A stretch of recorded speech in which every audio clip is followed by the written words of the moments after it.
profession and industry. The issue is expected to top the agenda at the Institute's 2015 convention in KwaZulu-Natal tomorrow. Thomas Matlala is the president of the South African Institute of Black Property Practitioners. He joins us live from our Durban studios. Thanks for joining us, Thomas. You're welcome, Tabia. Now, Thomas, as the institution of Black property practitioners, you are advocating meaningful transformation. Take us through what exactly you mean by that. Look, by meaningful transformation, what we actually mean is a couple of things. One, you need to make sure that the majority of any country have ownership of that country's assets. Otherwise, you're going to have the situations that we're having with the fees must fall. But over and above that, we're saying we need to be able to build the economy. We need to be able to increase the cake. So the more black companies that we have will increase the number of companies that we have in South Africa. And what it then does is it leads to better economic activity. Now, the property market is quite competitive. How open to transformation is the existing market? So just to give you a typical example, and you'll let me know what your views are in terms of how open it is, but the listed sector is worth 400 billion, all right? The black-owned property companies are worth about 15 billion, which is probably what? Very, very minuscule percentage. And you look at those that are not listed, so you're talking about companies that are involved in the property sector themselves, but they're not on the Johannesburg Stock Exchange. When you look there, it becomes even much more worse. We don't have enough representation of those companies in that market. Now, let's shift focus and look at the conference that's taking place tomorrow. What are you hoping to achieve with the conference specifically? We are trying to achieve two things. So we're saying as SAIB, there are a number of things that we've done in the past. We were the first to advocate for the property charter. That was the first thing.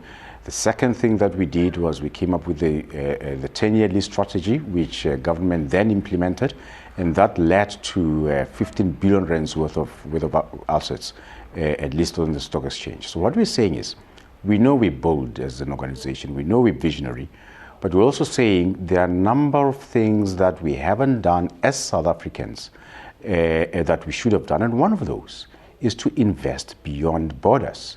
We've got 55 million people in this country. We've got over 1 billion people on the continent. And our view is, while we're dealing with issues here at home in South Africa, we need to be able to say to our entrepreneurs, the continent is there waiting for you. You know, one of the tenets of the African Union, by the way, when it was started in 1963, was that they said while they needed to liberate all the other countries on the continent, one of the things that they also said was we need to promote intra-trade, so the trade between countries. And there are a number of agreements that have been signed by different governments. What we haven't done as business is we haven't taken that opportunity and made sure that the OAU tenets of 1963 are realized.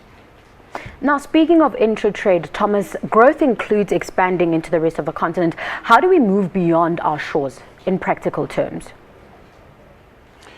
You know, the one good thing about the property market is that the fundamentals are the same. So whether you operate in South Africa or you operate in Mozambique, Tanzania, Uganda, wherever you operate, the fundamentals are the same. So what we're then saying is, because we understand that the fundamentals are the same, we know that we have done it in this country, we need to make sure that we replicate across the continent.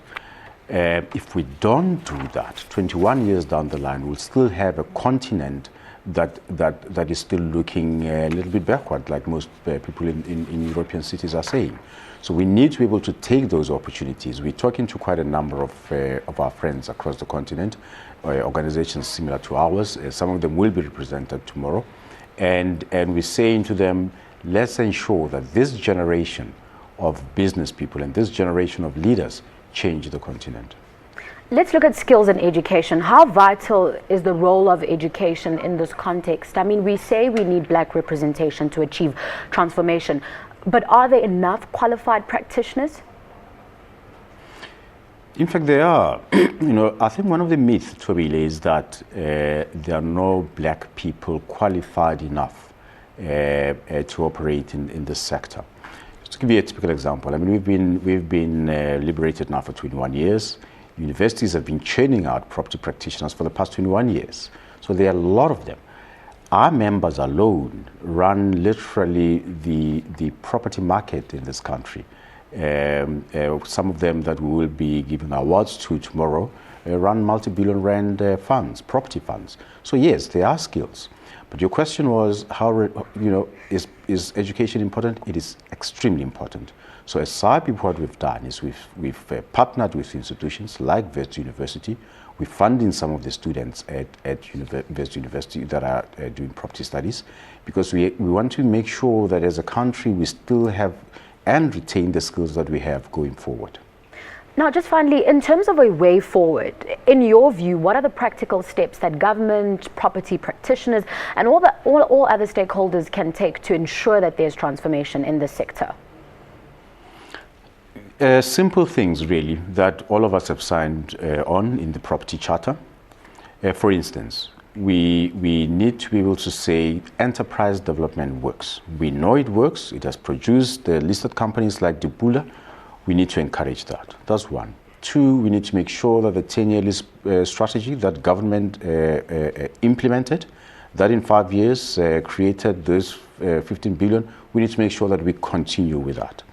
But one other thing that is very, very important, we need to ensure that as practitioners, we try and have links with our counterparts across the continent to make sure that not only do we grow this market, but we grow the entire continent. Mr. Matlala, thank you very much for your time. We'll have to leave it there. You're welcome.